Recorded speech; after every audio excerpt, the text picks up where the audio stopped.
مسئلہ یاد رکھیں کہ اللہ تعالیٰ نے حالت حیض میں زوجہ سے ہم بستری کو حرام قرار دیا کیونکہ اس میں گندگی ہے۔ باپ دیکھیں کہ وہ گندگی اس درجے کی نہیں ہے جتنی اورل سیکس میں گندگی ہوتی ہے۔ اگر اس میں ڈسچارج ہو جائے بندہ، انسان جو ہم بستری کرنے والا ہے زوجہ سے، وہ منہ میں ڈسچارج ہو جائے، تو آپ سوچیں کہ اللہ تعالیٰ شرمگاہ کو گندگی سے بچا رہے ہیں، جس کی وجہ سے حیض کی حالت میں ہم بستری کو حرام قرار دیا۔ تو منہ جس سے انسان کھانا کھاتا ہے، جس سے کلمہ پڑھتا ہے، اور جو انسان کے جسم میں سب سے اشرف عضو ہے، سب سے زیادہ معزز اور مکرم عضو ہے، اس میں ایسی گندگی کو ڈالنا کہاں سے جائز ہو سکتا ہے، کہاں سے حلال ہو سکتا ہے؟ تو آج بعض متجدد قسم کے لوگ جو ہے نا اس کو حلال قرار دے رہے ہیں، تو یہ بالکل غلط ہے۔ تو یہ بات خوب ذہن میں رکھیں کہ اورل سیکس کے ذریعے اپنی خواہش کو پورا کرنا اس طور پر کہ ڈسچارج ہو جائے انسان عورت کے منہ میں، بیوی کے منہ میں، یہ بالکل حرام ہے، بالکل ناجائز ہے، کیونکہ منی ایک غلیظ اور ناپاک اور گندگی ہے اور ناپاک اور نجس چیز ہے۔ بعض حضرات یہ کہتے ہیں کہ منی پاک ہے، مگر یاد رکھیں منی کے پاک ہونے کے دلائل مضبوط نہیں ہیں، منی کے ناپاک ہونے کے دلائل بہت مضبوط ہیں۔ سب سے پہلی دلیل قرآن مجید میں آتا ہے الم نخلقکم من ماء مہین، ہم نے تمہیں غلیظ اور پلید پانی سے پیدا کیا ہے، ذلیل پانی سے پیدا کیا ہے۔ تو اس میں بھی اشارہ ہے کہ منی ناپاک چیز ہے۔ دوسری بات یہ کہ حدیث میں آتا ہے کہ کنت افرق المنی من ثوب رسول اللہ صلی اللہ علیہ وسلم ثم یصلی فیہ، حضرت عائشہ رضی اللہ تعالیٰ عنہ فرماتی ہیں کہ رسول اللہ صلی اللہ علیہ وسلم کے کپڑوں پر اگر منی لگی ہوتی تھی، صحیح بخاری کی حدیث ہے، میں اس کو کھرچ کے صاف کرتی تھی، پھر آپ صلی اللہ علیہ وسلم اس میں نماز پڑھا کرتے تھے۔ اب بعض حضرات نے یہاں سے استدلال کیا ہے کہ منی اگر ناپاک ہوتی تو حضرت عائشہ اس کو دھوتیں، کھرچ کے صاف کرنا اس کی علامت ہے کہ منی پاک ہے، لیکن یہ بات غلط ہے۔ اگر منی پاک ہوتی تو حضرت عائشہ کو کھرچنے کی ضرورت نہیں تھی۔ بات یہ ہے کہ وہ نجاست جس کا ایک باقاعدی جسم ہوتا ہے اور وہ کھرچ کے جسم سے یا کپڑوں سے الگ ہو سکتی ہے، تو اس نجاست کو پاک کرنے کا طریقہ یہ ہے کہ اس کو کھرچ دیا جائے۔ ناپاک تھی تبھی تو حضرت عائشہ رضی اللہ تعالی عنہ اس کو باقاعدہ کھرچ رہی ہیں اور دور کر رہی ہیں۔ اور گیلی منی کو یہ ثابت ہے کہ حضرت عائشہ رضی اللہ تعالی عنہ آپ صلی اللہ علیہ وسلم کے کپڑوں سے دھویا کرتی تھیں اور آپ صلی اللہ علیہ وسلم اس میں نماز پڑھا کرتے تھے۔ حضرت عمر رضی اللہ تعالی عنہ کے دور میں کسی شخص کو احتلام ہوا تو اس نے اپنے پورے جو ہے نا وہ کپڑے دھوئے، تو حضرت عمر نے اس کو منع کیا، فرمایا کہ اتنا کافی تھا کہ اس جگہ کو تم دھو لیتے۔ تو اس میں بھی حضرت عمر اس کو باقاعدہ دھونے کا حکم دے رہے ہیں۔ کسی بھی صحابی نے اعتراض نہیں کیا کہ یا امیر المومنین آپ ان کو دھونے کا حکم کیوں دے رہے ہیں، منی تو پاک ہے۔ تو منی کے جو ناپاک ہونے کے دلائل ہیں وہ بہت مضبوط ہیں۔ باقی اس کو جو کھرچنے کا حکم ہے وہ اس لیے کہ منی کے پاک جو اگر خشک ہو جائے تو وہ کھرچ کے بھی پاک ہو جاتی ہے، اس کو پھر دھونا ضروری نہیں ہوتا۔ اس کی مثال ایسے جیسے حدیث میں آتا ہے، صحابہ کرام فرماتے ہیں کہ ہمارے تلواروں میں دشمن کا خون لگا ہوتا تھا تو ہم اس کو زمین پہ اچھی طرح رگڑ کے اسی کو لٹکا کے نماز پڑھتے تھے۔ تو دیکھیں خون بھی ایسی چیز ہے کہ جو سوکھنے کے بعد اس کی ایک پاپڑی سی جم جاتی ہے، تو حالانکہ خون کو بھی ناپاک مانا جاتا ہے، جمہور علماء کے ہاں خون ناپاک چیز ہے، لیکن صحابی کیا کر رہے ہیں، اس کو رگڑ کے زمین پہ اور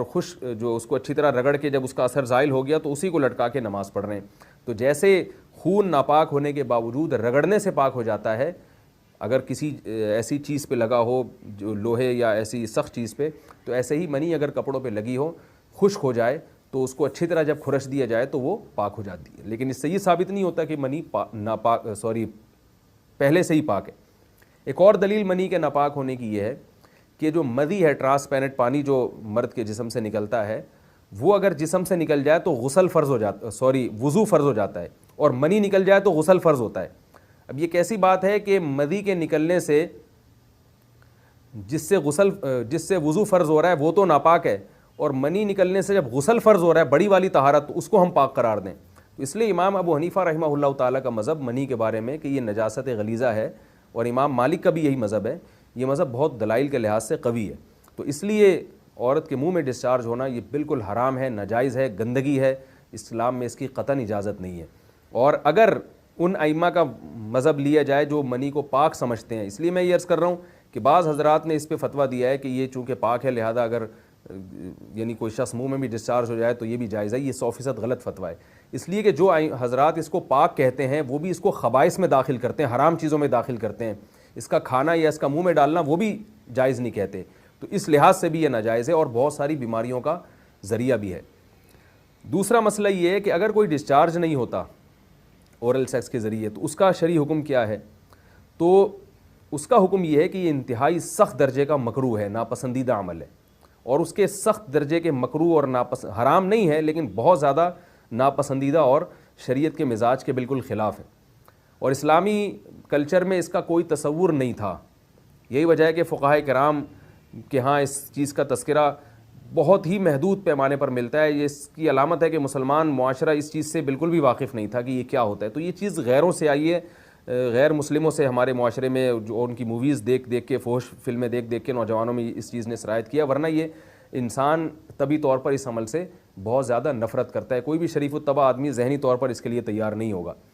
تو میں پھر بھی یہ کہہ رہا ہوں کہ بہرحال علماء اس کو ناجائز اور حرام نہیں سمجھتے, اس لیے کہ میاں بیوی ایک دوسرے سے جس طرح سے چاہیں استمتاع کر سکتے ہیں, لیکن سخت ناپسندیدہ بہرحال ہے اور مکروہ چیز ہے, اور اس قابل نہیں ہے کہ اس کی حوصلہ افزائی کی جائے. یہ اس کے بارے میں ہے کہ جب یعنی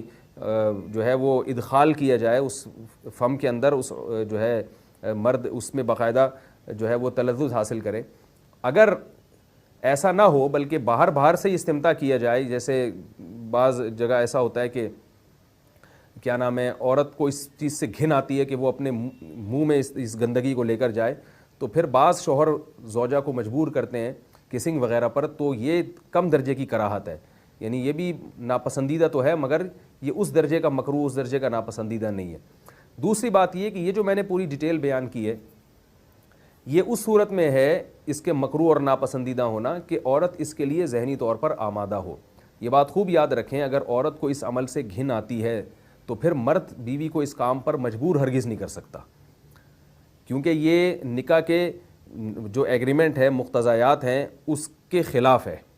یعنی یہ اس میں داخل نہیں ہے. عورت اپنے آپ کو ہم بستری سے تو نہیں روک سکتی, مرد جب چاہے گا بیوی سے ہم بستری کر سکتا ہے, عورت کو اجازت نہیں ہے, لیکن خاص اس عمل سے عورت مرد کو روک سکتی ہے اگر وہ ذہنی طور پر اس کے لیے آمادہ نہیں ہے.